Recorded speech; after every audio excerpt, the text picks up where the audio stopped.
Ya, sudah. Ya. Jazakumullah khair semua keluarga besar Azhari yang semoga Allah rahmati dan Allah berkahi.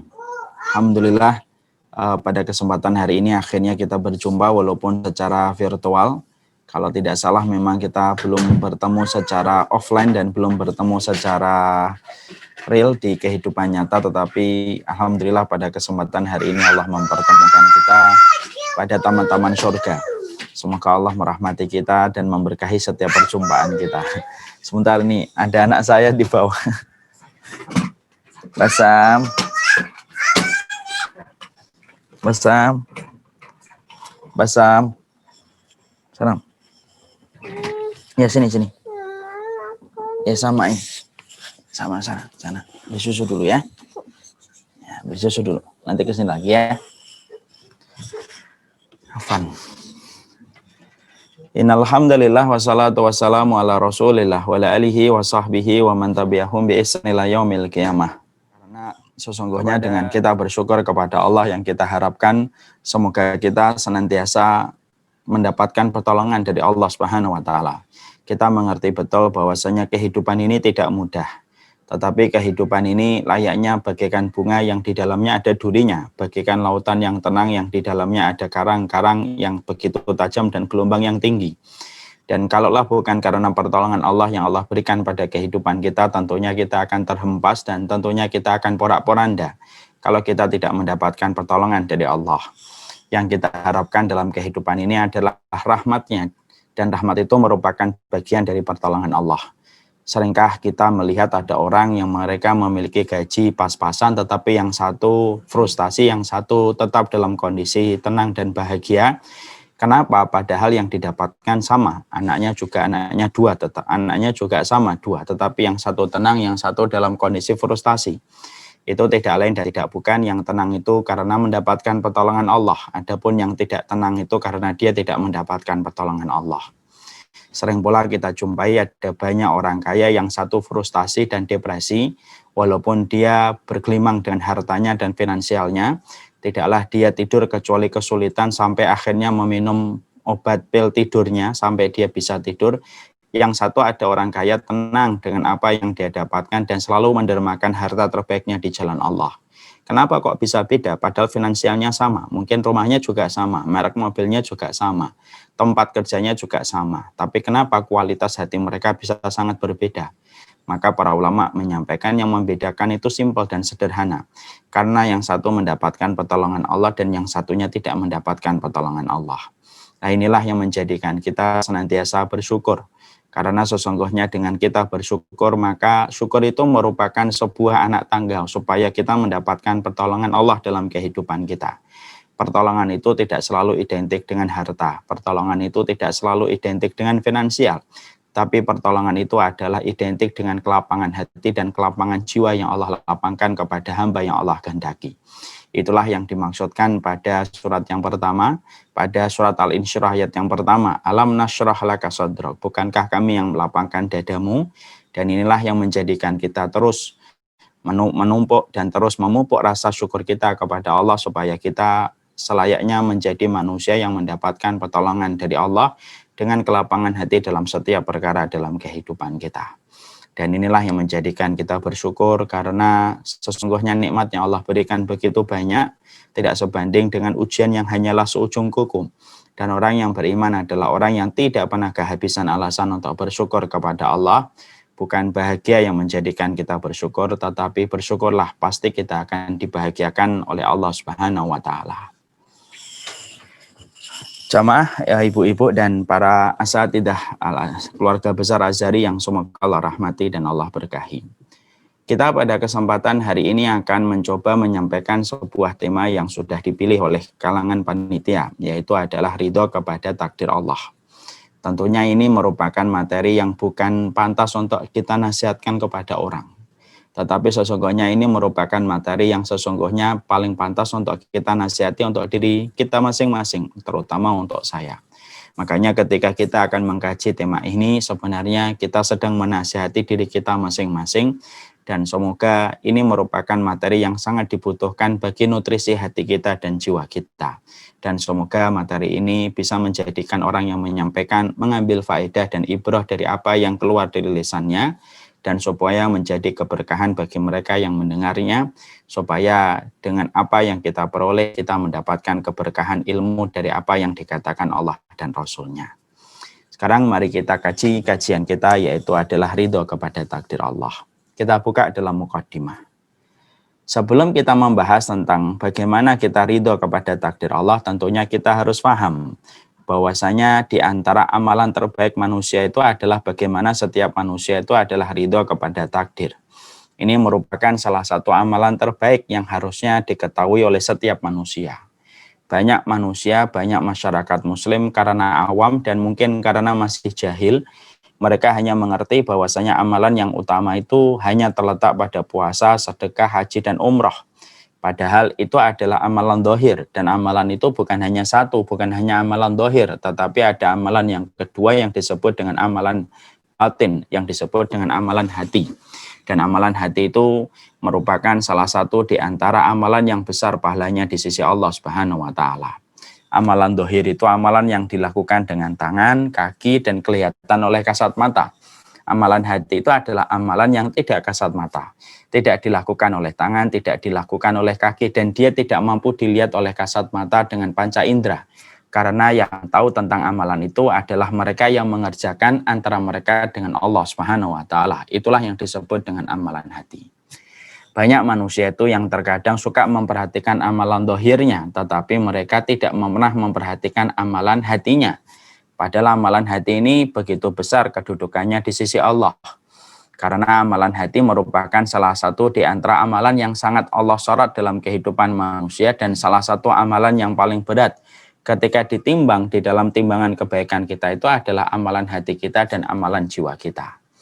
Makanya semoga dengan kita mengetahui ini, akhirnya kita paham. Jangan hanya melulu memperhatikan amalan yang dilakukan oleh tangan dan kakimu, tetapi kita juga harus memperhatikan bagaimana amalan hati kita dan jiwa kita. Karena ini pun termasuk salah satu objek dari sesuatu yang dilihat oleh Allah, sebagaimana Allah melihat pada amalan dohir yang kita lakukan dengan anggota badan kita. Setelah kita mengetahui bahwasanya amalan hati itu termasuk di antara bagian dari amalan hati itu merupakan salah satu jenis dari amalan selain dari amalan dohir, maka kita harus paham bahwasanya amalan hati itu salah satu di antara amalan yang paling besar keutamaannya di sisi Allah itu adalah ridho kepada takdir. Makanya Abu Darda, salah satu di antara sahabat Nabi dari kalangan Ansor, beliau pernah berkata melalui salah satu perkataan emas beliau, tidak ada perkara yang paling penting dan paling besar setelah kita beriman kepada Allah kecuali adalah ridho kepada takdir. Dan ini merupakan perkara yang besar. Dan ini merupakan perkara yang sejatinya agung di sisi Allah Subhanahu wa Ta'ala. Dan ini banyak di antara manusia yang tidak pernah memahami tentang masalah ini. Padahal ini termasuk salah satu amalan hati yang harusnya dimiliki oleh setiap orang yang beriman ketika mereka menuju kepada ridho, cinta, dan surganya Allah Subhanahu wa Ta'ala, yaitu adalah bagaimana ridho kepada takdir Allah.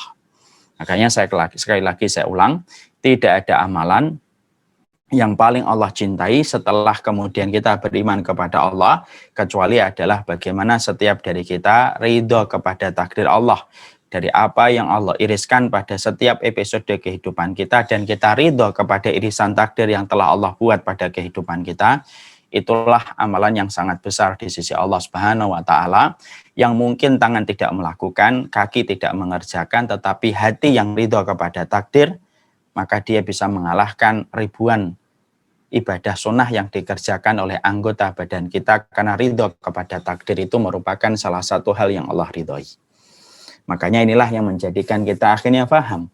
Makanya sebaliknya, kalau ada manusia mengaku dirinya muslim ketika dia tidak ridho kepada takdirnya Allah, sesungguhnya siapapun yang mereka tidak ridho kepada irisan takdir yang telah Allah buat dalam kehidupan mereka, apa yang Allah iris dalam setiap episode kehidupan mereka, ketika mereka murka kepada takdir yang Allah berikan kepada mereka, hati-hati. Ini merupakan salah satu dosa yang bukan hanya mendatangkan kemurkaan Allah, tetapi salah satu dosa bukan hanya mendatangkan keburukan, tetapi bisa menghilangkan sebagian dari amal-amal soleh yang kita lakukan kalau seseorang itu sampai menggugat takdir yang telah Allah buat dalam kehidupan manusia. Makanya Rasulullah SAW sampai beliau bersabda, fima makna, beliau sampai mengatakan, lau anfaqtum misla jabala Uhudin maka bilallahu minka hahdan hatta tu'mina bil qadari khairihi wa syarrihi. Makanya sampai Nabi berucap dengan lisannya beliau yang mulia. Beliau berkata, kalaulah kamu sedekah dengan satu gunung Uhud emas. Kita bisa bayangkan ya, satu gunung Uhud emas itu kan berarti Masya Allah nilainya billion. Bukan hanya miliaran tapi billion. Ada orang menginfakkan satu gunung Uhud emas itu di jalan Allah. Maka sesungguhnya kata Rasulullah, Allah tidak akan sudi menerima sedekah satu gunung Uhud emas yang kamu berikan di jalan Allah sampai kamu betul-betul ridho kepada takdirnya Allah. Barulah kemudian itu akan diterima oleh Allah Subhanahu wa taala terhadap apa yang kita lakukan. Dari hadis ini, para ulama lalu mengatakan, makanya siapapun ketika dalam kehidupan ini ada manusia yang dia tidak ridho kepada takdir yang Allah iriskan pada kehidupan mereka, maka sesungguhnya ini merupakan salah satu amal, yang ini merupakan salah satu dosa yang mengakibatkan implikasinya adalah hilangnya kebaikan-kebaikan yang kita lakukan ketika kita sampai menggugat takdir yang Allah berikan pada kehidupan kita. Dan inilah yang kita khawatirkan. Bahwasanya banyak orang yang menyangka dosa itu hanya dalam perkara zina. Banyak dosa itu hanya dalam perkara alkohol yang dia teguk. Hanya menduga pada perkara harta haram yang dia raih. Tetapi dia tidak merasa bahwasanya menggugat takdir Allah itu termasuk dosa besar.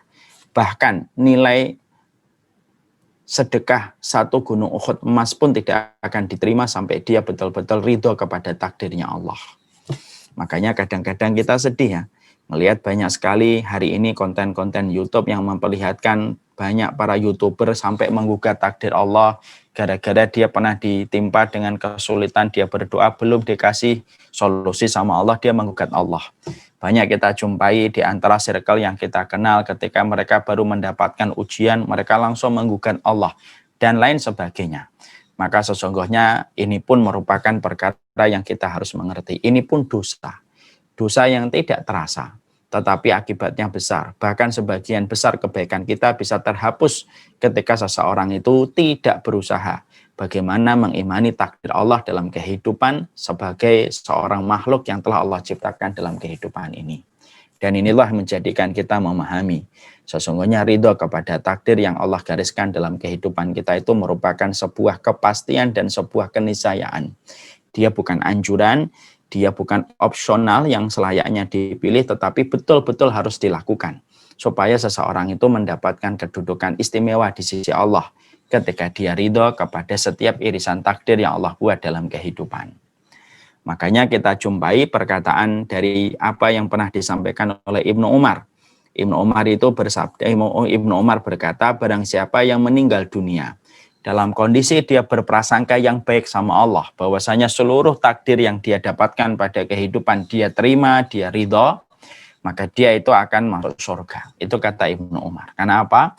Karena siapapun yang telah mengkondisikan hatinya, dia ridho kepada takdir Allah, dia berprasangka yang baik kepada semua yang Allah berikan pada hidupnya. Orang yang berprasangka yang baik kepada apa yang Allah iriskan dalam takdir hidupnya, maka kata Ibnu Umar, orang ini akan masuk surga dan matinya mati dalam kondisi bahagia. Dan itu dikatakan oleh Ibnu Umar di dalam kitab At-Tadhkirah yang dinukil oleh Imam Al-Qurtubi. Untuk menjelaskan kepada kita, jangan sampai kita kadang-kadang ngebet untuk mengerjakan sholat duha, kadang-kadang kita sangat detail memperhatikan zikir pagi dan zikir petang, kadang-kadang kita detail memperhatikan sholat witir kita dan berbagai macam sholat-sholat yang sunnah, tapi kita lupa bagaimana mengkondisikan dan mendikte hati kita supaya ridho kepada takdir. Padahal ini merupakan salah satu perkara yang besar di sisi Allah. Ridho kepada takdir itu mengalahkan keutamaan ibadah-ibadah sunnah kalau dikumpulkan. Karena Allah itu betul-betul memberikan keutamaan kepada mereka yang senantiasa ridho kepada takdir yang Allah berikan pada kehidupan mereka. Makanya Rasulullah SAW sampai kemudian menyampaikan pada salah satu riwayatnya, la yamutanna ahadukum illa wa huwa yuhsinu dzanna billah. Dalam satu riwayat dikatakan, janganlah sekali-kali di antara kalian itu mati kecuali kalian itu berprasangka yang baik sama Allah. Jadi Rasulullah itu sudah wanti-wanti dan memberikan wasiat kepada kita. Kamu ini kalau mati, kalau kita bahasakan dengan bahasa dialog percakapan, kamu ini kalau mati, jangan sekali-kali sampai mati kecuali kamu itu ridho kepada takdir Allah dan berprasangka yang baik kepada apa yang telah Allah bagikan kepadamu. Dan Rasulullah sampai mengatakan, la yamutanna ahadukum illa wa yuhsinu billahi, illa wa yuhsinu dhanna billah. Ini terbalik ini. Maka sesungguhnya janganlah sekali-kali mati itu menyampaikan bahwasanya Nabi betul-betul wanti-wanti, Nabi betul-betul memberikan sebuah garis yang sangat tegas. Jangan sekali-kali mati kecuali kamu itu memastikan hatimu, jiwamu telah ridho kepada setiap irisan yang telah Allah buat dalam hidupmu. Orang yang semacam inilah yang akan mendapatkan kebaikan. Makanya pada satu riwayat yang dinukil oleh Imam Al-Qurtubi, Rasulullah SAW pernah mendatangi seorang pemuda yang sakit berat. Lalu Rasulullah SAW nanya kepada pemuda tadi, apa yang kamu rasakan pada hatimu wahai anak muda? Maka anak muda itu kemudian berkata kepada Rasulullah SAW, ya Rasulullah, sesungguhnya saya takut kepada adab Allah karena mengingat dosaku. Tetapi aku ingat kepada rahmatnya Allah dan berprasangka yang baik bahwasanya Allah akan mengampuni saya dan ridho kepada apa yang Allah bagikan kepadaku. Maka ketika dalam kondisi yang semacam ini, perkataan ini keluar dari pemuda tersebut, maka Rasulullah langsung memberikan sebuah respon jawaban. Sesungguhnya pemuda ini akan diaminkan dari apa yang dia takutkan, yaitu adalah adabnya Allah gara-gara dosanya, dan dia akan mendapatkan apa yang dia prasangkakan, yaitu adalah ridho kepada takdir, dan dia akan diberikan rahmat sesuai dengan apa yang dia sangka kepada Rabb-nya.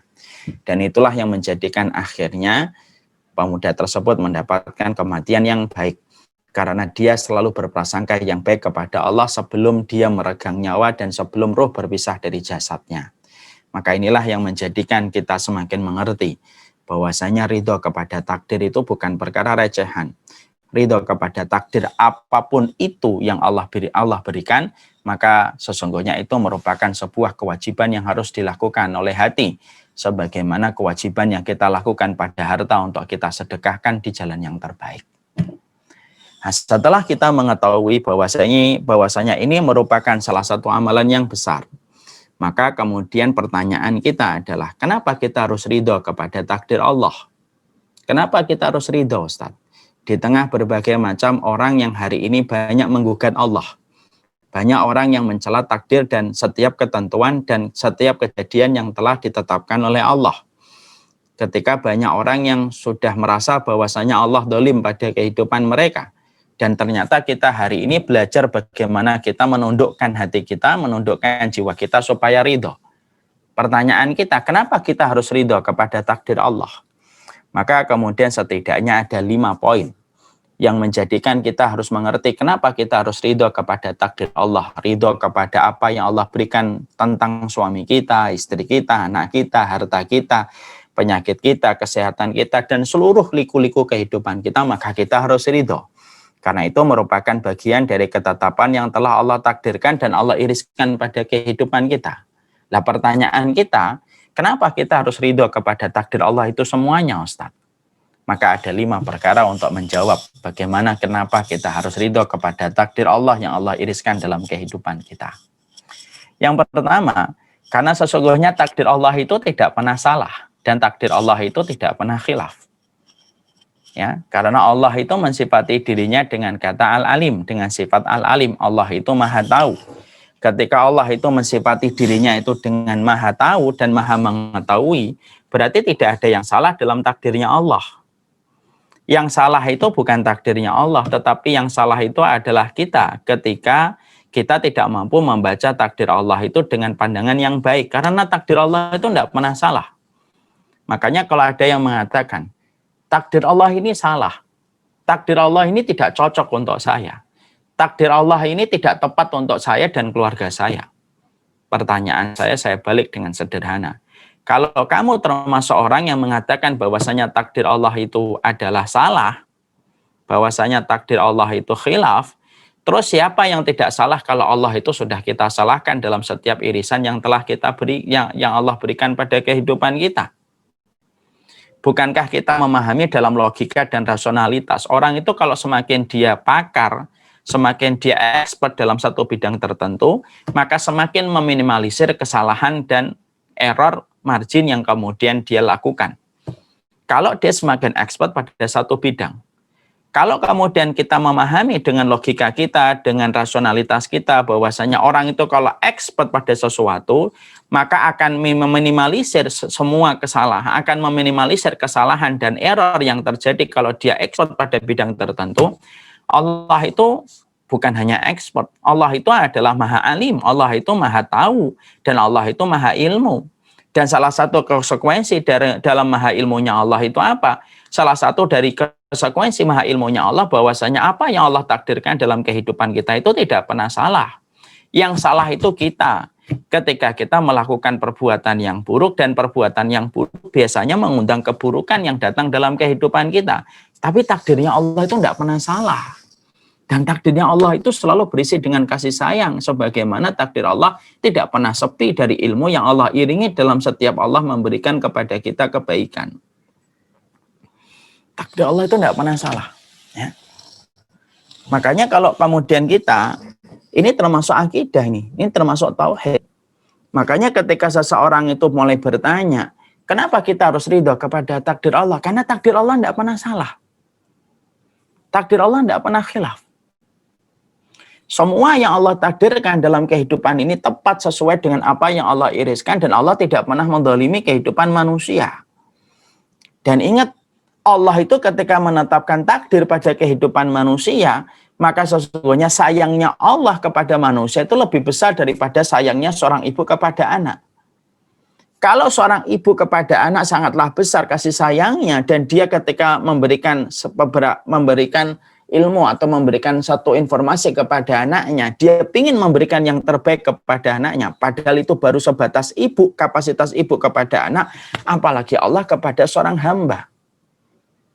Takdir Allah itu tidak pernah salah, karena Allah itu mensifati dirinya dengan kata Al-Alim. Ya.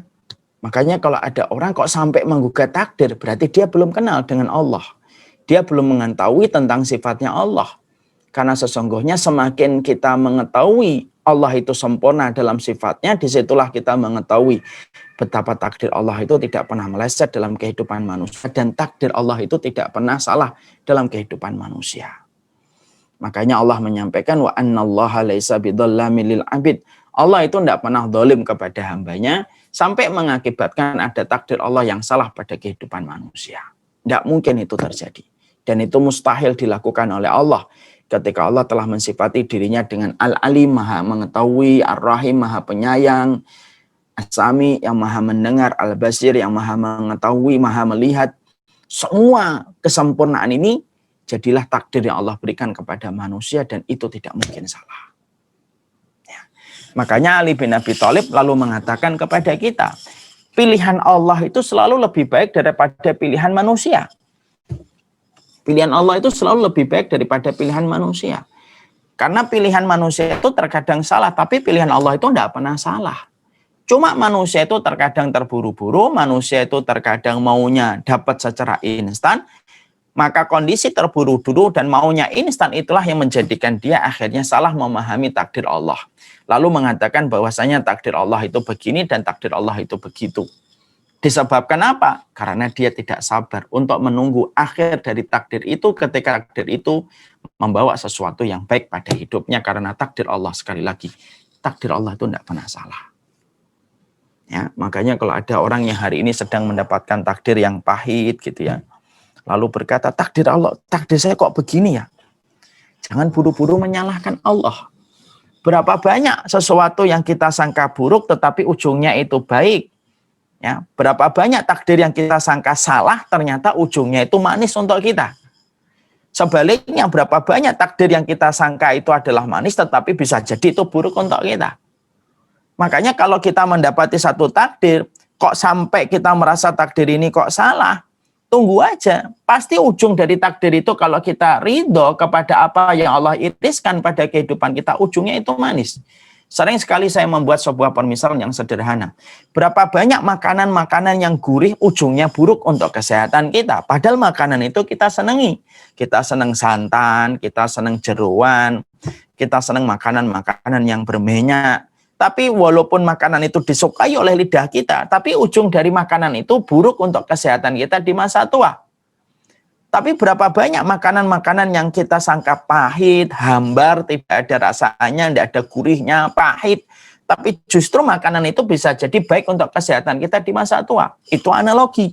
Berapa banyak sebuah takdir yang kita sangka ini salah takdirnya, takdir ini buruk untuk saya. Tapi ternyata ujung dari takdir itu adalah baik untuk kehidupan kita. Cuma manusia itu terkadang terburu-buru ketika dia mengambil kesimpulan ketika dia membaca takdir yang baru saja Allah datangkan dalam kehidupannya. Ya. Makanya di situ kita mendapati ya bahwasanya takdir itu sejatinya selaras dengan ilmunya Allah dan selaras dengan maha rahmatnya Allah pada kehidupan yang sejatinya tidak pernah salah. Mungkin ada yang bertanya, kapan orang itu akan sadar bahwasanya takdir yang dia dapatkan di dalam hidupnya itu tidak ada yang salah. Bisa didapatkan di dunia, tapi bisa didapatkan di akhirat. Kalau di dunia dia menata iman, orang yang semakin beriman, maka hatinya semakin bersih. Dan tanda kebersihan hati adalah tandanya adalah ketika dia semakin ridho kepada irisan takdir. Kalaupun dia ternyata tidak terjaga imannya dan tidak bersih imannya, dia akan mengetahui bahwasanya semua takdir Allah itu tidak ada yang salah sampai nanti ketika dia dikumpulkan di padang mahsyar, baru dia sadar, ya Allah ternyata saya dikasih takdir ini tuh, ternyata itu ujungnya begini, ternyata takdir dulu Allah saya begini tuh ujungnya begini. Ada yang manusia itu cepat belajar, lalu mengevaluasi ketika mendapatkan takdir, sampai dia mengetahui takdir itu seiring dengan dia menjaga kebersihan hatinya. Ada yang lalai menjaga hatinya. Dia menyalahkan terus takdirnya. Sampai kemudian akhirnya dia baru menyadari takdir itu baik untuknya ketika di akhirat. Dan ini penting. Ya, karena masalah takdir ini tidak pernah salah itu belum tentu setiap orang itu bisa untuk melakukan dan mengamalkan pada hatinya. Saya sudah sering sampaikan dalam banyak kesempatan. Saya ini diceritain sama bapak saya. Bapak ini punya seorang teman, seorang dai. Ya, beliau seorang dai di Pusrah Pusat Rohani TNI. Dulu tahun sekitar 70-an. 67, 68, 69 lah. Maka temannya beliau dan sahabatnya beliau ini diuji oleh Allah dengan takdir yang memang cukup berat. Anak yang pertama buta. Dan itu seiring dengan takdir yang Allah berikan kepada bapak dan ibu saya. Anak yang pertama, bapak dan ibu cerebral palsy. Ketika lahir tidak menangis, ketika lahir tidak menunjukkan kayak bayi yang sehat. Seiring dengan waktu, kakak saya yang pertama jalannya lama. Kakak saya yang pertama yang laki-laki yang cerebral palsy baru bisa jalan di atas 10 tahun, baru bisa berjalan. Temannya beliau juga mendapatkan takdir yang juga sama beratnya, anak yang pertama buta. Seiring dengan waktu, bapak dan beliau saling menasihati untuk selalu bersabar dengan apa yang Allah berikan. Mengandunglah anak yang kedua. Ibu saya mengandung kakak saya yang kedua. Ternyata beliau pun sama, temannya beliau itu pun istrinya mengandung. Lahir, anak yang kedua buta. Qadarullah, anak yang ketiga, anak yang kedua pun, kakak saya pun dilahirkan tidak terlalu jauh berbeda dengan kakak saya. Beliau pun cerebral palsy.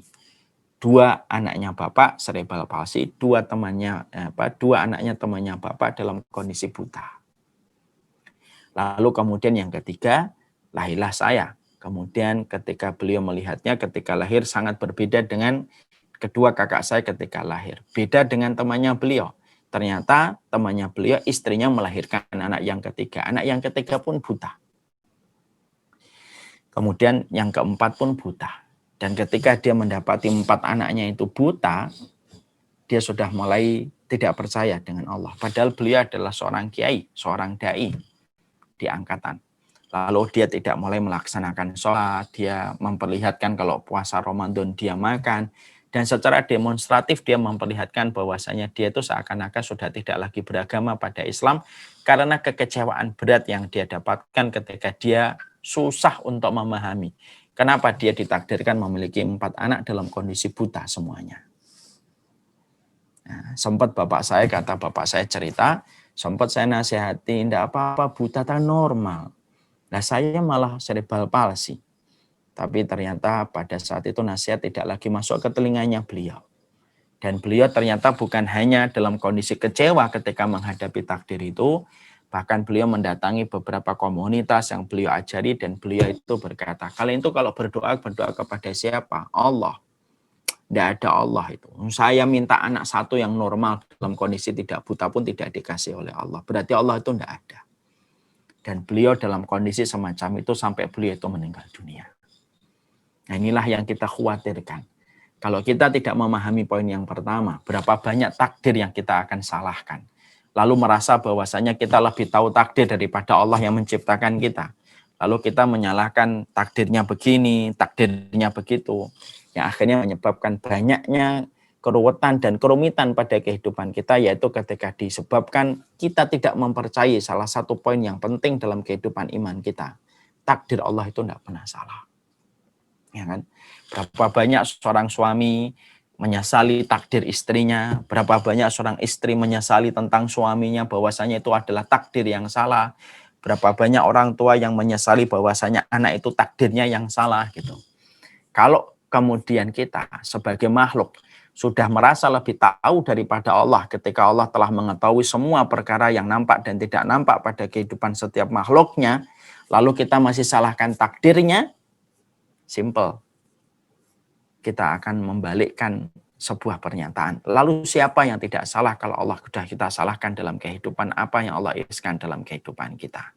Nah, itu yang pertama. Yang kedua, kenapa kita harus ridho kepada takdir Allah? Yang kedua itu karena takdir Allah itu selalu membawa hikmah pada kehidupan. Karena takdir Allah itu selalu membawa hikmah pada kehidupan kita. Semua takdir Allah itu membawa hikmah pada kehidupan kita. Selama kemudian kita bersabar ketika kita mendapati apa yang Allah tetapkan pada kehidupan kita. Lalu kita sabar menunggu di ruang tunggu kehidupan, maka setiap takdir itu selalu berujung pada sesuatu yang manis. Selalu berujung pada sesuatu yang manis. Karena apa? Di balik setiap ketetapan Allah selalu ada hikmahnya. Karena Allah tidak mungkin menetapkan sesuatu kecuali ada hikmah pada setiap ketentuan yang dibuat oleh Allah. Pada setiap ketentuan yang digariskan oleh Allah pada kehidupan kita. Maka hikmah ini pasti ada. Hikmah itu pasti ada. Makanya ketika kita ridho kepada takdir, ridho itu akan menyebabkan kita meraih hikmah yang Allah bagikan dalam kehidupan setiap takdirnya ketika disikapi dengan keridhoan. Bukankah ridhonya Nabi Muhammad Rasulullah ketika beliau diusir dari kota Mekah? Padahal maaf, kota Mekah itu kota kelahiran Rasulullah. Kota Mekah itu merupakan kotanya Rasulullah. Seharusnya yang paling layak untuk memiliki kota Mekah itu adalah Rasulullah. Karena beliau itu merupakan keturunan langsung dari Nabi Ibrahim yang mendirikan kota Mekah. Tapi perhatikan ketika Nabi Muhammad Rasulullah diusir dari kota Mekah, ketika beliau ridho kepada keputusan apa yang beliau dapatkan dalam ujian keimanan ketika beliau berdakwah, perhatikan apa yang Allah berikan ganti kepada Rasulullah. Allah gantikan dengan Madinah, dan di Madinah Rasulullah menjadi kuat, dan di Madinah Allah memenangkan agama Allah ketika Nabi mendapatkan sebuah takdir yang tampaknya berat untuk disikapi pada saat itu ketika terusir dari kota Mekah. Tapi ujung dari takdir itu adalah berujung manis ketika Nabi mendapatkan kota Madinah, dan kota Madinah menjadi kota yang memberikan kemenangan bagi dakwahnya Rasulullah Sallallahu Alaihi Wasallam. Bukankah kita juga jumpai Nabi Ibrahim ketika berdakwah? Nabi Ibrahim itu pertama kali berdakwah di mana? Di daerah Babilonia, di daerah Irak. Beliau kemudian dimusuhi oleh satu warga kerajaan Babilonia. Beliau terusir, bahkan sebelum beliau diusir, beliau dibakar dalam kondisi dibenci oleh seluruh penduduk Babilonia. Perhatikan ketika Nabi Ibrahim itu diusir dari kota Babilonia. Maka di mana akhirnya Nabi Ibrahim itu bertemu dengan hikmah dalam takdir ketika beliau diusir dari kota Babilonia, beliau akhirnya bertemu Palestina dan beliau akhirnya digantikan dengan kota Mekah. Bukankah kota Mekah yang mendirikan adalah Nabi Ibrahim setelah beliau terusir dari kota Babilonia?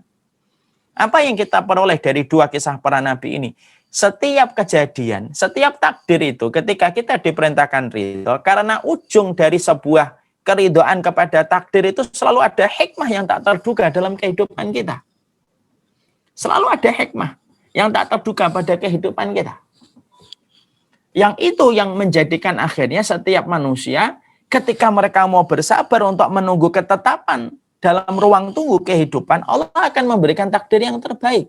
Dan Allah akan memberikan hikmah yang terbaik. Hikmah inilah yang harus ditunggu dengan keimanan. Hikmah inilah yang harus ditunggu dengan kesabaran. Karena setiap takdir itu selalu berujung kepada hikmah yang terbaik pada kehidupan kita.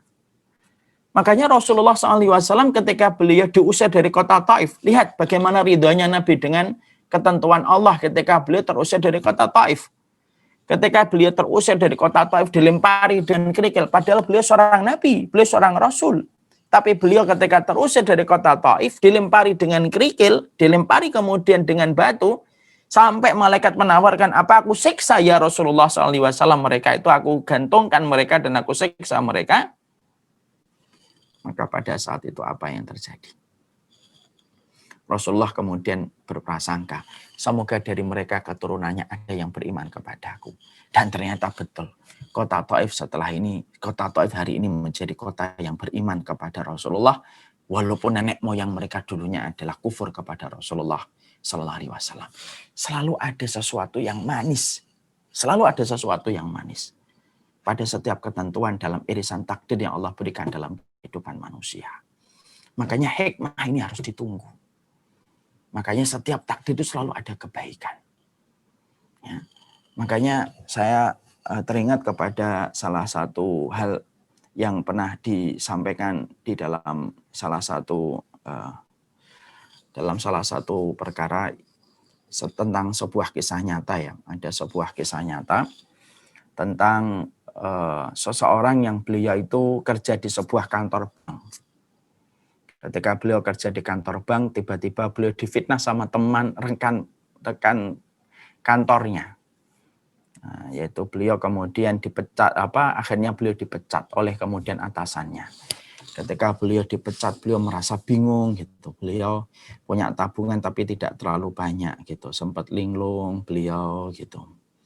Ketika beliau mendapati kondisi beliau dipecat gitu. Seiring ketika dia mencoba untuk melamar pekerjaan kembali, maka tidak ada yang menerima beliau. Akhirnya beliau banyak masak gitu. Kemudian akhirnya beliau ketika masak ada acara keluarga, masakannya banyak disenangi sama keluarganya. Akhirnya banyak usul buka warung, rame ternyata warungnya. Buka warung yang lebih besar, rame lagi warungnya yang lebih besar lagi. Sampai kemudian akhirnya beliau sekarang memiliki restoran dengan banyak cabang di berbagai macam tempat. Ya, di berbagai macam tempat. Dan itu kemudian ketika beliau menceritakan itu kepada saya, beliau berkata, saya itu kalau enggak difitnah, sampai saya dipecat secara tidak terhormat, mungkin saya tidak akan punya restoran, Ustaz. Tapi gara-gara saya difitnah dan dipecat di bank tempat saya bekerja, akhirnya saya punya restoran. Dan dengan izin Allah, restoran saya bisa tambah maju dan akhirnya bisa membuka banyak cabang. Yang mana investasi ini tidak akan pernah saya dapatkan kalau saya tidak mendapatkan fitnah sampai akhirnya saya dipecat dari kantor itu. Beliau sempat bercanda sama saya, kalau boleh saya pengen ngasih hadiah kepada orang yang memfitnah saya, Ustaz. Karena gara-gara fitnah itulah saya akhirnya mendapatkan ganti yang jauh lebih baik daripada yang dulu. Ini hikmah, kisah nyata. Bahwasanya ternyata kemudian beliau mendapatkan ganti yang jauh lebih baik.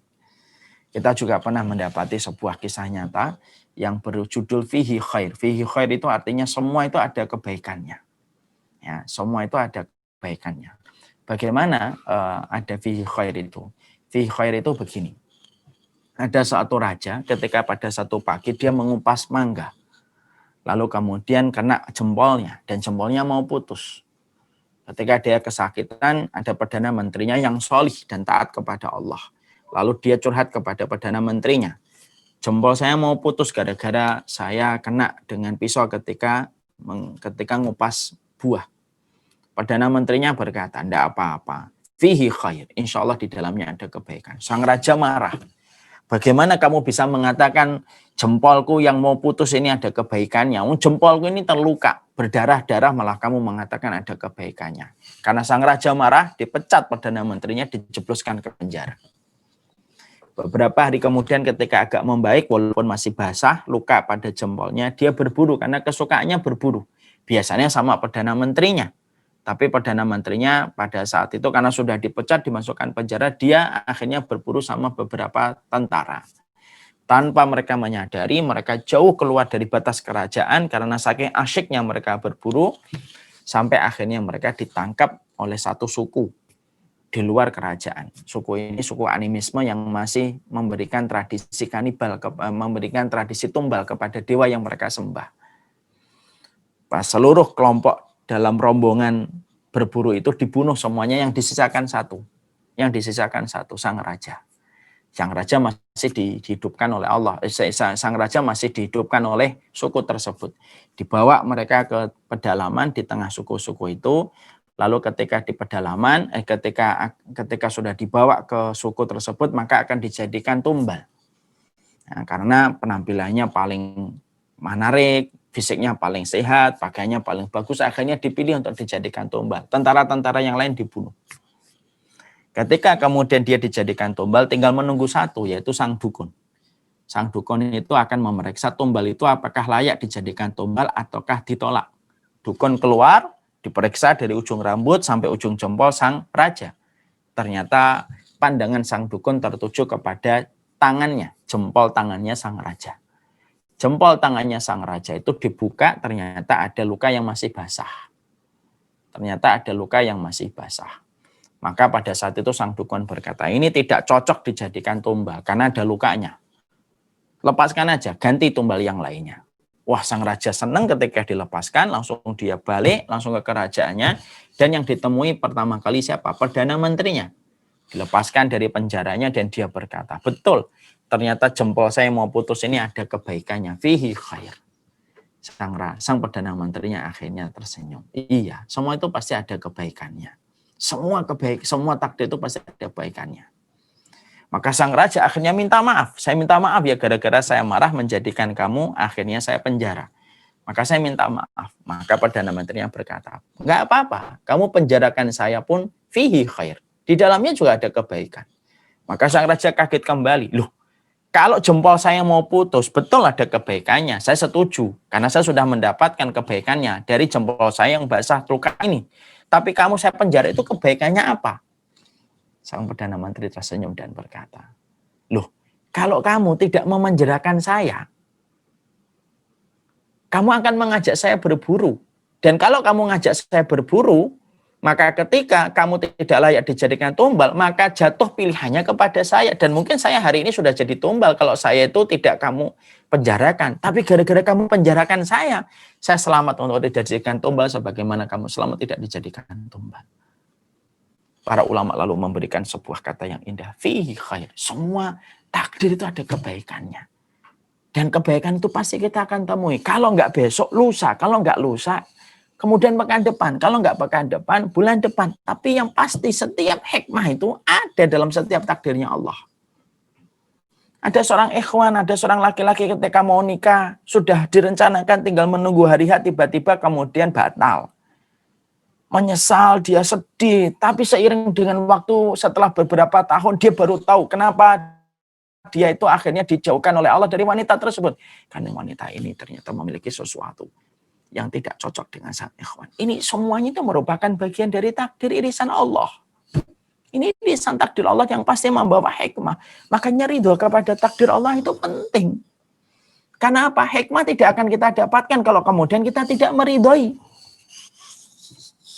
Berapa banyak perkara yang kita anggap itu masalah, tapi justru menjadi anugerah untuk kita. Berapa banyak yang kita anggap menjadi beban, tapi justru menguntungkan kita. Itulah kalau kita ridho kepada takdir Allah. Allah yang akan merubah sesuatu itu baik untuk kita, sesuai dengan ridhonya kita kepada apa yang Allah bagikan kepada kita. Bapak dan ibu misalkan. Bapak dan ibu kalau habis ngasih orang cuma 5.000, kok dia betul-betul syukur, kemudian ridho dengan pemberian kita, mungkin kita akan ngasih lebih. Saya pernah ya, ini contoh kisah nyata. Saya pernah muter-muter itu di Malioboro. Muter-muter pakai becak sepeda, becak motor. Itu ternyata muter sampai jauh lama. Saya tanya berapa Pak? 10.000. Saya nggak percaya. Lu 10.000 muter-muter, istri saya pun nggak percaya. Tapi Bapak itu ngomong, ya Pak, cuma 10.000 udah cukup. Memang harganya segitu. Ketika kita lihat, ya Allah dia ridho dengan 10.000, apa yang terjadi? Kita pengen nambahin, karena tidak tega. Itulah hikmah. Itulah kalau kemudian kita ridho kepada takdir Allah itu semacam itu. Makanya orang kalau sudah ridho kepada takdir Allah, maka ridhonya Allah lebih besar. Tapi kalau Allah murka kepada ridhonya, kalau manusia itu sudah murka kepada takdirnya Allah, Allah lebih murka. Allah lebih murka kepada manusia itu. Maka inilah yang menjadikan kita memahami. Nah inilah yang menjadikan kita ngerti. Ya, ridho kepada takdir Allah itu pasti akan membuahkan satu hikmah pada kehidupan kita yang pasti kita akan temukan dalam kehidupan kita. Terbiasalah untuk mengatakan fihi khair, selalu ada kebaikannya. Selalu ada kebaikannya. Kalau tidak kita temukan di dunia, pasti kita akan temukan nanti di akhirat. Itu yang kedua. Yang ketiga, karena ridhonya Allah, karena ridho kepada takdir itu memberikan kualitas dalam kehidupan kita. Orang kalau sudah ridho kepada takdir, kualitas hidupnya itu bertambah. Kenapa? Dia tidak akan sibuk memikirkan apa yang sudah dilakukan oleh Allah. Dia tinggal menyelesaikan apa yang menjadi kewajiban dia. Dan orang kalau sudah ridho kepada takdirnya Allah, pola pikirnya itu pola pikir yang positif. Kalau pola pikirnya sudah positif, akan memberikan imun yang baik untuk tubuhnya dan positif untuk tubuhnya. Dan cara berpikir dia pun selalu positif. Karena dia ridho kepada takdir. Apa yang bisa dilakukan kalau sudah ridho itu? Tidak ada sesuatu yang bisa membuatnya untuk merasa jengkel dan marah. Kan kalau sudah ridho kepada takdir. Kualitas hidupnya bertambah karena pola pikirnya akan selalu positif. Bukankah kita pahamnya? Kesehatan itu didapatkan dari pola makan dan pola pikir. Pola makan itu bisa memberikan imun kepada tubuh. Pola pikir yang baik pun bisa memberikan imun dalam tubuh. Makanya ketika orang sudah ridho kepada takdir Allah, maka memberikan kualitas dalam kehidupan. Akan memberikan kualitas dalam kehidupan. Dan ketika memberikan kualitas dalam kehidupan, pada saat itulah manusia itu ketika sudah ridho kepada takdir, pola pikirnya itu pola pikir yang enteng gitu. Akhirnya apa? Akhirnya Allah akan memberikan kepadanya kualitas hidup sesuai dengan ridhonya dia kepada takdir. Dia tidak akan mikir sesuatu yang recehan. Dia tidak akan memikirkan sesuatu yang sifatnya murahan. Karena ridho kepada takdir itu meningkatkan kualitas hidup. Coba kalau lihat orang, kalau sudah nggak ridho kepada takdir Allah, masalah kecil bisa rumit. Masalah kecil bisa rumit. Karena dia nggak ridho kepada takdir Allah. Orang kalau sudah ridho, enak dia. Sebagaimana ridhonya seorang ibu kepada anak. Kalau ibu bicara sama anak itu kan bukan cinta, ridho dia. Makanya sampai kita dapati, sebesar apapun kesalahan sang anak, orang tua itu selalu lebih besar maafnya daripada kesalahan sang anak. Itu namanya ridho. Makanya akhirnya, seberat apapun seorang ibu kepada sang anak ketika dia mendidik anak, kalau sudah ridho, semuanya jadi enteng. Makanya kualitas hidup itu akan berbanding lurus dengan ridhonya kita kepada takdir Allah. Takdir Allah itu tidak pernah salah, takdir Allah tidak pernah zalim, takdir Allah itu selalu membawa hikmah kebaikan dalam kehidupan kita. Akhirnya kualitas hidupnya bertambah karena pola pikirnya selalu positif. Selalu positif. Ya. Makanya sampai kemudian Rasulullah SAW itu kagum kan? Ajaban li amril mu'min. Kagum kepada orang mukmin urusannya. Kalau mendapatkan kesempitan dia bersabar, kalau dia mendapatkan kemudahan dia bersyukur. Itu kan pola pikir yang paling mudah itu. Makanya Masya Allah kita tidak pernah jumpai orang yang paling lapang hatinya itu adalah orang yang mereka ridho kepada takdir. Akhirnya dilapangkan hatinya oleh Allah. Tidak berjodoh dengan fulan dan fulana. Ridho. Dia yakin, oh pasti mungkin saya akan diberikan yang lebih baik. Selalu dalam kondisi yang positif. Ketika tiba-tiba hartanya berkurang gitu, ketika pandemi bisnisnya kemudian lesu gitu, dia berpikir, oh ini mungkin caranya Allah supaya saya itu bersyukur terhadap nikmat sedikit yang dulunya saya tidak pernah mampu, bersyukur pada kenikmatan yang sedikit. Ridho, tenang dia hidupnya. Kalaupun dia diberikan penyakit, dia akan berpikir, ya Allah, ya Rabb, mungkin dosa saya banyak. Allah kirimkan penyakit ini supaya menggugurkan dosa-dosa saya sebelum saya bertemu dengannya. Lebih baik dosa ini dihapuskan di dunia daripada dosa ini harus ditebus dengan api neraka. Dia selalu mampu mendatangkan alasan untuk tetap memandang baik kepada apa yang Allah berikan. Makanya orang kalau sudah ridho kepada takdir Allah itu, 1000 narasi tidak akan pernah mampu untuk menyempitkan hatinya. Karena sudah ridho. Suami istri kalau sudah ridho. Istri itu kalau sudah ridho sama suaminya, dikasih apa aja dia ridho kan. Suaminya bilang, Dek saya dipecat, tidak apa-apa. Kita nanti saya rezeki bareng-bareng. Itu ridho. Dek saya kemudian ternyata ini tidak bisa, tidak apa-apa. Nanti dikerjain bareng-bareng. Ridho itu. Dan ridho itu memberikan kualitas pada kehidupan kita. Itu ridho kepada takdir. Yang keempat. Karena ridho kepada takdir itu merupakan bagian dari rasa kita mencintai Allah. Kalau kita mencintai Allah itu kan tidak protes kan. Kalau ada orang yang mengatakan, kalau ada orang yang mencintai kemudian protes, itu berarti dia belum sepenuhnya mencintai. Lihat pasangan, lihat laki-laki dan perempuan kalau lagi jatuh cinta. Tidak pernah protes mereka kalau lagi jatuh cinta. Calon istrimu itu cerewet, nggak apa-apa. Tapi dia pinter, makanya dia cerewet. Calon istrimu itu orangnya kurang tinggi, enggak apa-apa. Tapi IQ-nya encer. Selalu mampu mendatangkan alasan.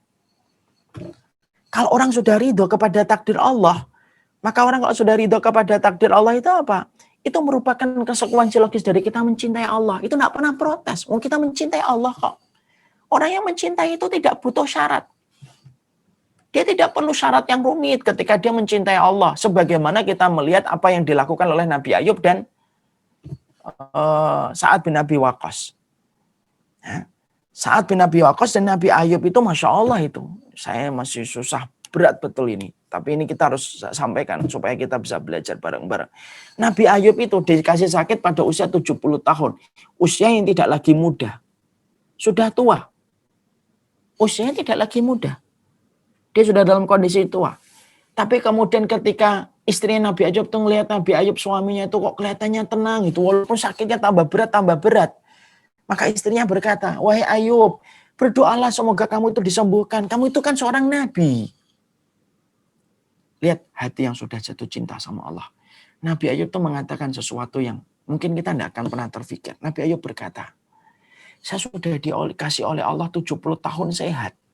Masa saya tidak bisa sabar 70 tahun sisanya untuk mengganti 70 tahun sehat yang Allah sudah berikan kepadaku di awal kehidupanku? Jawaban ini loh yang menjadikan istri Nabi Ayub tidak paham dan akhirnya sempat meninggalkan Nabi Ayub. Tapi apa yang kita dapatkan dari itu? Itulah jawaban orang kalau sudah ridho tingkat luar biasa kepada Rabb-Nya. Saya ambilkan contoh lagi. Sa'ad bin Abi Waqqas ini lebih berarti ini sama beratnya. Sa'ad bin Abi Waqqas itu ibu-ibu, beliau itu pemilik doa yang mustajab. Itu Sa'ad bin Abi Waqqas. Kalau sudah berdoa sama Allah, sebelum tangannya turun itu sudah dikabulkan oleh Allah. Itu Sa'ad bin Abi Waqqas. Tidak pernah sama sekali doanya itu ditolak. Itu Sa'ad bin Abi Waqqas. Seluruh ulama Ahlussunnah sepakat. Di antara para sahabat yang paling mustajab doanya itu Sa'ad bin Abi Waqqas. Kalau sudah mengangkat tangan begini sebelum turun sudah dikabulkan oleh Allah. Ibu-ibu tahu? Ini berat banget, tapi inilah luar biasanya hati kalau sudah jatuh cinta sama Allah. Beliau ketika menjelang tua buta matanya. Beliau buta. Orang kemudian ngomong kepada Sa'ad bin Abi Waqqas termasuk keponakan-keponakannya. Wahai Ammi, wahai pamanku, kamu adalah orang yang paling mustajab doanya. Buat minta sama Allah. Disembuhkan matamu ya Allah. Sembuhkanlah itu, kamu mintalah sama Allah. Sa'ad bin Abi Waqqas kemudian berkata, aku sungkan meminta kepada Allah untuk disembuhkan mataku. Karena takdir Allah itu yang pertama itu selalu lebih baik daripada aku minta sesuatu yang merubah takdir pertama yang sudah ditetapkan oleh Allah. Dan itulah diantara bukti. Orang kalau suatu cinta itu tidak pernah protes. Saya mengatakan ini tidak gampang. Perkataan Sa'ad bin Abi Waqqas itu berat sama dengan perkataan Nabi Ayub. Tapi ini contoh untuk kita semuanya. Sampai Sa'ad bin Abi Waqqas itu berkata, aku tidak mau berdoa untuk meminta supaya takdir pertamanya Allah yaitu menjadikan aku buta itu. Lalu aku minta supaya takdir itu dirubah lagi oleh Allah. Karena takdir Allah yang pertama itu pasti baik. Dan itu menunjukkan rasa cintanya Sa'ad bin Abi Waqqas kepada Allah. Saya mengatakan perkataan Sa'ad bin Abi Waqqas itu tidak gampang. Berat Ustaz, berat luar biasa. Luar biasa berat. Luar biasa berat. Tapi disitulah kita paham. Itulah konsep ridho kepada takdir. Ya. Berapa banyak orang yang kemudian mereka ketika dirubah satu takdirnya itu kadang-kadang merasa rindu dengan takdir yang lama. Karena ternyata takdir yang lama yang dulu pernah dia dapatkan itu ternyata itu yang lebih baik untuknya. Saya pernah jumpa dengan seorang penumpang di bis perjalanan dari Semarang ke Solo. Ada seorang yang cerita kepada saya tentang kehidupannya. Bagaimana beliau dulunya orang nggak punya sampai punya semuanya. Tapi ketika punya semuanya, disitulah hubungan dia dengan keluarganya itu meregang dan begitu jauh. Dan akhirnya tidak berkualitas hubungan keluarganya. Dan sampai beliau berkata, Mas kalau saya boleh minta, satu minta kayak dulu lagi lah, enggak apa-apa. Ketika belum punya apa-apa, daripada punya apa-apa, tapi kayak gini keluarga saya. Diucapkan sembari berkaca-kaca matanya. Padahal dulu saya selalu minta, ya Allah jadikan saya sukses, jadikan saya sukses. Tapi ketika saya sudah sukses, saya tuh kadang-kadang rindu banget. Ya Allah kayak dulu ketika saya tuh masih baik sama keluarga. Disitulah kita akhirnya memahami. Orang kalau ridho kepada takdir Allah itu sejatinya tidak pernah protes. Kemudian yang kelima, karena ridho kepada takdirnya Allah maka menjadikan Allah pun lebih ridho. Makanya orang-orang kalau pengen diridhoi oleh Allah, mana mungkin kita akan diridhoi oleh Allah kalau kita suka protes terhadap apa yang Allah bagikan. Bisakah kita mencintai anak kita dengan begitu mudah kalau dia setiap apapun protes, Tentunya susah, walaupun tetap kita mencintainya. Tapi cintanya kita kepada dia tidak sama dengan cintanya kita kepada anak yang selalu ridho kepada apa yang kita berikan kepadanya. Dikasih ini ya bi, dikasih ini ya bi. Tidak pernah protes. Secara otomatis hati kita pun akan ridho.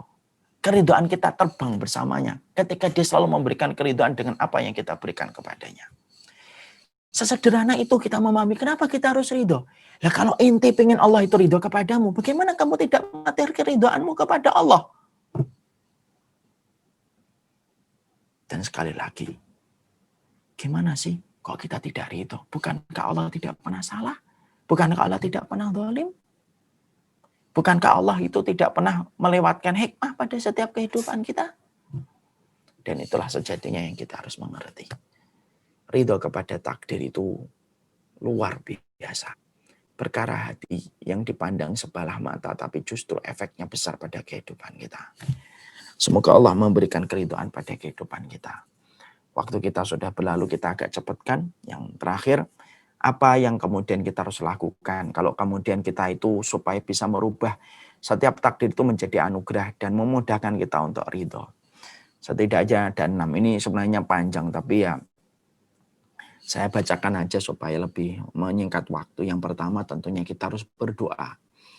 Ya, yang kedua yakin dengan pertolongan Allah. Ya, bahwasanya kalau kita mendapati takdir yang menurut kita berat, yakin dengan pertolongan Allah. Dan pertolongan Allah itu selalu tidak terduga. Dan Allah yang lebih tahu kapan waktunya akan diturunkan oleh Allah. Ya. Nabi Musa ridho kepada takdirnya Allah ketika diperintahkan keluar dari Mesir menuju ke Laut Merah. Dan di Laut Merah itulah beliau melihat bagaimana Firaun ditenggelamkan oleh Allah. Sesuatu yang tidak pernah terfikirkan sebelumnya oleh Nabi Musa. Tentunya kalau mendapati takdir yang berat, merahasiakan dengan tidak ngumbar-ngumbar itu bisa melatih hati kita supaya kita ridho kepada takdir. Meyakini pahalanya besar dalam setiap takdir Allah kalau kita ridhoi. Meyakini bahwasanya semua orang itu diuji dengan takdirnya Allah. Ada yang diuji dengan suami, ada yang diuji dengan suaminya baik-baik aja dengan anaknya, ada yang diuji suaminya baik, anaknya baik, diuji dengan pekerjaannya, ada yang pekerjaannya baik, diuji dengan keluarga besarnya. Setiap orang itu sebenarnya memiliki takdir yang Allah iriskan kepadanya dan menuntut keridhaan di dalam kehidupannya. Jangan hanya merasa kita yang paling malang dalam kehidupan di dunia. Berapa banyak mereka yang diiris oleh Allah dengan takdir yang berat sebagaimana diri kita, bahkan terkadang lebih berat daripada kita. Menyibukkan dengan kenikmatan yang lainnya. Artinya kalau kita mendapati takdir yang berat, ingat-ingat nikmat Allah yang lainnya. Kita diberikan takdir tentang suami. Bukankah kita punya teman taklim yang baik, punya kegiatan yang baik, ada yang diuji dengan anak. Bukankah kita punya suami yang baik? Ingat nikmat-nikmat Allah yang lainnya di balik takdir-takdir berat yang Allah berikan kepada kita. Ya, itulah 6 hal yang saya singkatkan, tentunya tidak cukup waktunya untuk menjelaskan secara panjang lebar. Disinilah kita akhirnya paham. Ibadahmu itu tidak hanya sholat, ibadahmu itu tidak hanya puasa, ibadahmu itu tidak hanya haji dan umroh, tetapi termasuk ibadahmu yang besar, yang memberatkan mizan kebaikan. Kalau kamu ridho terhadap takdirnya Allah, ridho terhadap takdir Allah dalam suamimu dan istrimu, ridho dalam takdir Allah dalam masalah hartamu banyak dan sedikitnya, ridho kepada takdirnya Allah dalam anak yang kita miliki baik dan buruknya, takdir, ridho kepada takdir Allah dalam masalah rumah besar atau kecilnya. Allah itu cuma pengen ngelihat sebesar apa ridhomu, supaya Allah mendatangkan yang lebih besar dari keridhoannya. Wassalamualaikum warahmatullahi wabarakatuh. Walhamdulillahirabbil alamin. Saya serahkan kembali kepada pembawa acara. Masya Allah, tabarakallah. Alhamdulillah, terima kasih Ustadz untuk penjelasannya.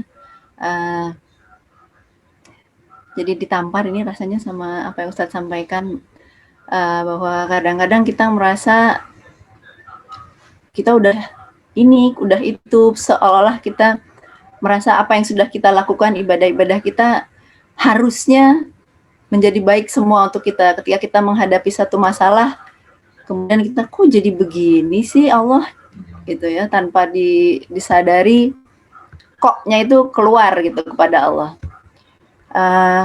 Baik, ini sudah ada beberapa pertanyaan, kita lanjut saja dengan pertanyaan pertama ya Ustadz. Iya Ibu. Ini boleh berapa pertanyaan Ustadz? Sampai jam 11 Ibu insya Allah. Sampai jam 11. Saya habis dari safar, dari keliling Jawa, ada satu acara. Baru nyampe di Bekasi tadi jam 8. Masya Allah, maaf. Jadi tadi malam nyetir saya sama keluarga, saya nyetir sendiri dari jam 4 sore. Baru nyampe di Bekasi tadi setengah 8. Karena setiap rest area tidur saya. Iya, ya Bang. Qadarullah. Selamatan sekeluarga ya Ustadz, nggak apa-apa. Iya. Baik, kita sampai jam 11. Kita coba pertanyaan pertama ya Ustadz, sebentar. Ya, silakan. Ini ada pertanyaan yang bisa digabung, yang simple nih Ustadz ya. Contoh paling sederhana dan mungkin tanpa sadar sering kita lakukan, termasuk mengubah takdir Allah, itu seperti apa contohnya Ustadz? Mungkin bisa sedikit lagi diperjelas gitu Ustadz. Contoh gimana, Omo? Sebentar. Jadi contoh paling sederhana, karena kadang-kadang kita tanpa sadar nih kan Ustadz, ternyata kita tuh menggugat takdir Allah gitu, bukannya malah ridho, malah kita menggugat tanpa kita sadari gitu Ustadz. Iya, contohnya simpel sih. Kadang-kadang kita kalau bertengkar sama suami istri, kadang-kadang banyak pasangan suami istri secara tidak sadar mereka ngomong, coba dulu saya nggak ketemu sama kamu, nggak gini amat urusan rumah tangga saya. Itu termasuk salah satu yang menggugat takdir Allah kan begitu. Nah ini hal-hal yang terkadang itu bertengkar dengan suami atau istri itu lumrah. Tapi kalau sudah menggugat takdir gara-gara kita dipertemukan itu sudah berbeda. Itu bukan lumrah lagi, itu sudah dosa besar. Ya Allah, saya sudah sholat kok masih sakit gitu loh. Yang sakit itu harusnya koruptor gitu loh. Yang sakit itu orang-orang yang sering mengejek-ngejek dan mengolok-olok syariatmu. Ya Allah, saya ini kan taat sama syariatmu gitu. Ya, itu tanpa sadar itu sudah menggugat takdirnya Allah. Kok gini ya Allah ya? Kok nggak gitu? Itu termasuk menggugat takdirnya Allah. Berarti keputusan juri aja tidak bisa diganggu gugat ya Ibu. Keputusan juri.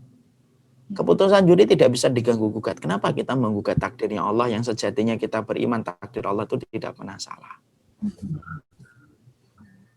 Berarti ini saya sambil menggabung dengan pertanyaan yang lain. Berarti ketika kita menanyakan kok gini ya, kok gitu ya, itu termasuk bagian dari menggugat ya Ustadz ya? Kalau kita tujukan kepada Allah, apa nama yang paling sesuai kalau boleh kita datangkan definisinya? Kok gini ya Allah? Misalkan, apa yang nama yang paling cocok kalau tidak menggugat? Ya. Protes, berkeluh kesah. Protes, berkeluh kesah itu bagian dari menggugat. Cuma skalanya ada yang gede banget, ada yang ya skalanya masih biasa. Tapi walaupun skala biasa, tapi itu pun harusnya kita hindari. Banyak sekali saya itu mendapati tayangan di YouTube ya Om ya. Sering berkata, Allah itu ninggalin saya ketika saya lagi diuji. Maka saya tidak percaya lagi sama Tuhan. Kan banyak sekali ngomong kayak gitu. Saya itu tidak mendapati Tuhan ketika saya ada masalah. Sering saya jumpati kalimat-kalimat itu tuh di YouTube tuh banyak sekali. Daripada YouTuber yang saya khawatir itu akan menjadi influence yang sangat buruk, toksik untuk anak-anak muda itu. Mereka itu karena tidak difahamkan akidah kepada Allah. Sampai akhirnya mereka itu menyalahkan Allah. Tapi Allah itu zat yang maha sabar. Diberikan banyak kebaikan kepada manusia, tapi manusia selalu membalas keburukan kepada Allah yang telah memberikan semua kebaikan pada kehidupan manusia. Wallahu a'lam bishawab. Baik, kita lanjut. Ini ada 2 pertanyaan yang hampir sama Ustadz. Ini kadang-kadang kita kan sampai menangis gitu ya terhadap apa yang terjadi kepada diri kita gitu ya, apa yang sudah takdir Allah yang jatuh kepada kita gitu.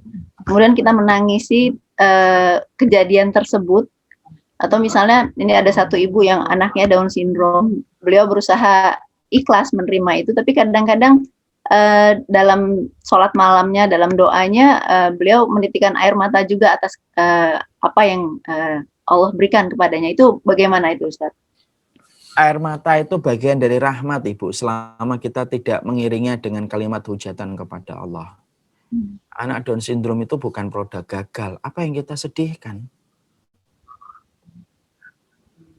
Allah itu kan nggak pernah memproduksi produk gagal. Mana ada Allah itu memproduksi produk gagal? Kalau Allah produknya gagal, terus siapa yang nggak gagal di dunia ini kalau Allah sudah gagal? Mereka itu kan manusia-manusia surga, dalam tanda kutip yang dititipkan sementara waktu kepada kita. Sebentar kok. Nggak lama itu. Anak-anak Down syndrome itu kan nanti di akhirat tidak usah ditanya sholatnya, ditanya puasanya. Mereka langsung masuk surga tanpa hisab. Karena hisab sholat, hisab puasa itu bagi mereka yang berakal. Kalau nggak berakal nggak akan ditanya tentang sholatnya, puasanya. Orang lain itu masih berjibaku bagaimana menjadikan anaknya masuk surga. Nah, kita dititipi penduduk surga satu terus membuat kita sumpek. Apa yang membuat kita sumpek? Kadang-kadang kita letih, iyalah manusia itu kan letih. Memang dunia tempatnya letih. Kadang-kadang kita sedih, iyalah. Namanya dunia itu pasti tempat kesedihan. Kalau nggak ada sedih ya di surga. Tapi selama kesedihan dan keletihan yang kita rasakan tidak mengalahkan keridhaan atas apa yang Allah titipkan kepada kita, itu tidak apa-apa. Ibu itu apa enggak ingin toh nanti ibu disebut namanya oleh anaknya Down syndrome ketika anak itu diberikan oleh Allah hisab. Kamu dulu Down syndrome ya nak? Iya. Nggak bisa ini, nggak bisa itu, nggak bisa ini, nggak bisa itu. Iya ya Allah.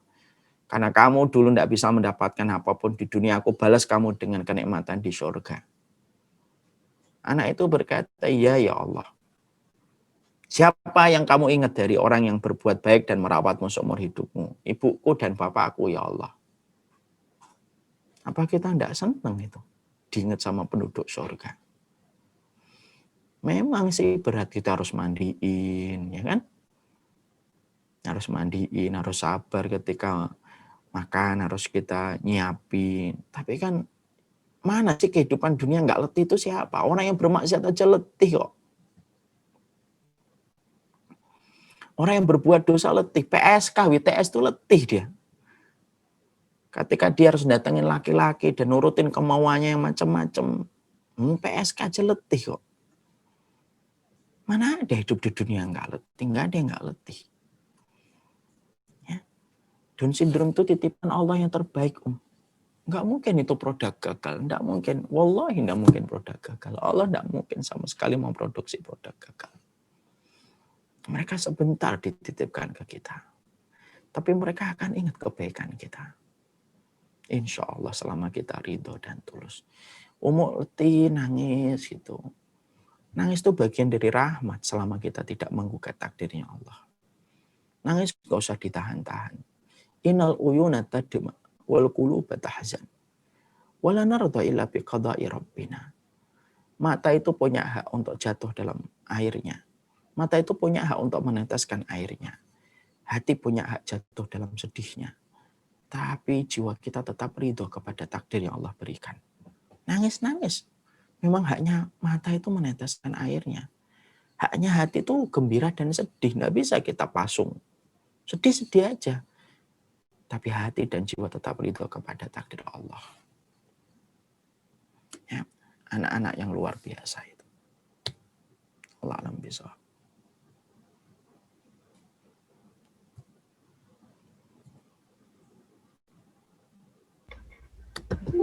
Ada satu lagi pertanyaan ini Ustadz. Ketika terjadi sesuatu, kemudian kita mengatakan harusnya tadi begini ya, harusnya tadi begitu ya, gitu. Apakah itu termasuk bagian dari kita tidak menerima ketetapan Allah? Itu bagian dari pekerjaan setan, Ibu. Innalillahi wa inna ilaihi raji'un.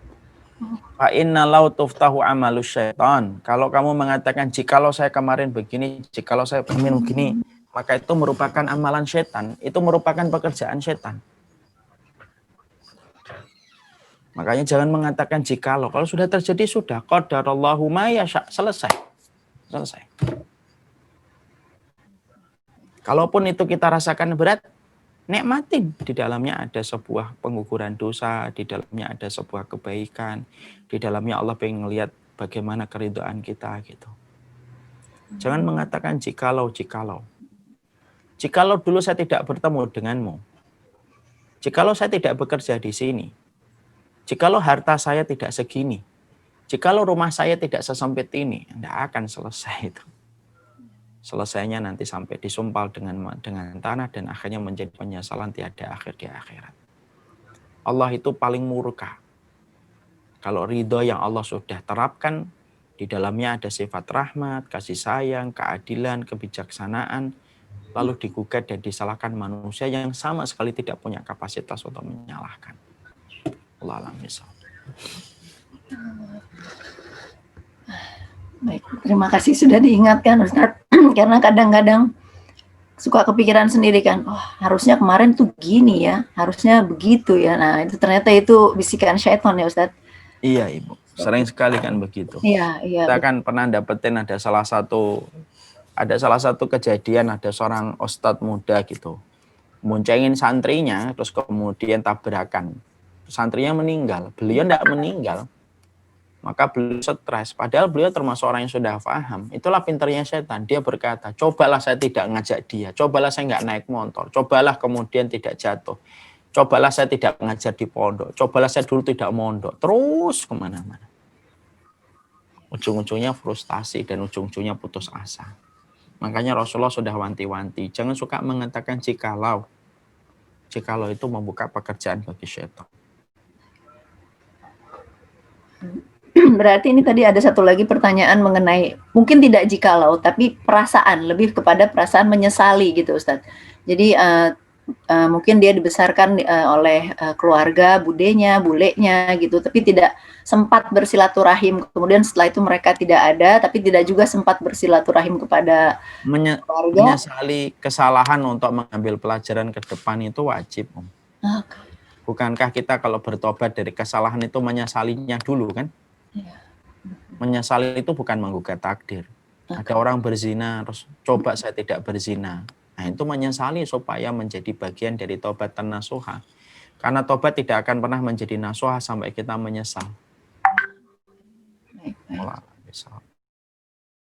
Masya Allah. Ini sudah 10.56, sepertinya kita selesaikan saja tanya jawabnya. Sebelum kita tutup, boleh Ustadz memimpin doa untuk saudara-saudara kita yang mungkin ada yang sedang sakit ya.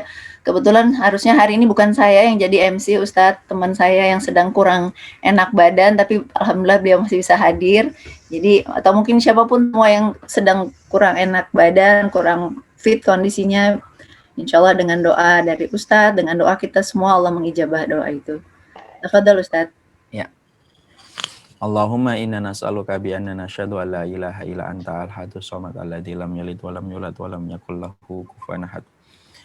Rabbana zalamna anfusana wa illam taghfir lana wa tarhamna lanakunanna minal khasirin. Allahumma adfa'na al-bala wal wa'i wal fahsya'i wal munkar. Allahumma inna na'udzubika minal judami wal barasi wal jununi was sayyi'il asqam. Ya Allah, ya Rabbana yang kami sembah dalam segala urusan kehidupan kami. Kami hanya mengharapkan rahmat-Mu, ya Allah. Jangan tinggalkan kami walaupun sekejap mata. Lapangkanlah hati kami, lapangkanlah jiwa kami untuk menerima setiap irisan takdir terbaik dari-Mu, ya Allah. Menyikapinya dengan kecintaan dan keridhaan sebagaimana yang Engkau harapkan dan Engkau cintai dalam setiap keridhaan yang kami berikan dalam setiap takdir-Mu. Takdir-Mu tidak pernah salah, ya Allah. Takdir-Mu dalam keluarga kami, takdir-Mu dalam rezeki kami, takdir-Mu dalam keturunan-keturunan kami, takdir dalam setiap apa yang kami dapatkan, ya Allah. Takdir yang tidak pernah salah, takdir yang pasti membawa hikmah, ya Allah. Sembuhkanlah penyakit hati kami ketika kami selalu menyangka takdir itu buruk, ketika kami menyangka takdir itu salah, ya Allah. Karena sesungguhnya setanlah yang senantiasa memerosokkan kami untuk senantiasa menyangka bahwasanya takdir-Mu adalah salah. Luruskan kami, bersihkanlah jiwa kami, karena tidak ada yang menggegam hati kami dan jiwa kami kecuali adalah Engkau. Jadikanlah hati kami dan jiwa kami sebening mata air, sebening salju yang senantiasa merespon setiap apapun yang Engkau berikan pada kehidupan kami menjadi kehidupan yang terbaik untuk kami. Berikanlah yang terbaik untuk istri kami, untuk suami kami, anak-anak kami, kepada orang tua kami yang hidup dan telah meninggal dunia, ya Allah. Semoga dengan modal keridhaan kami terhadap apapun yang Kau berikan pada kehidupan kami, memantaskan kami untuk mendapatkan ridho-Mu dan cinta-Mu dalam kehidupan di akhirat. Kami memohon ampunan, kami bertaubat dari semua prasangka-prasangka yang pernah muncul pada hati dan jiwa kami, yang terucap pada lisan kami terhadap takdir-takdir yang Kau berikan, lalu kami sikapi dengan sikap yang Kau murkai, ya Allah. Maafkanlah kami, ya Allah. Ampuskanlah dosa-dosa kami, ya Allah. Ketika kami tidak mengerti maksud di balik setiap kesulitan yang Kau berikan, ketika kami tidak mengerti setiap maksud dari setiap kesulitan yang Kau berikan berujung kepada kebaikan kehidupan kami. Ya Allah, perbaikilah segala urusan kehidupan kami dan jangan tinggalkan kami walaupun sekejap mata. Sallallahu ala nabiyina Muhammad walhamdulillahi rabbil alamin.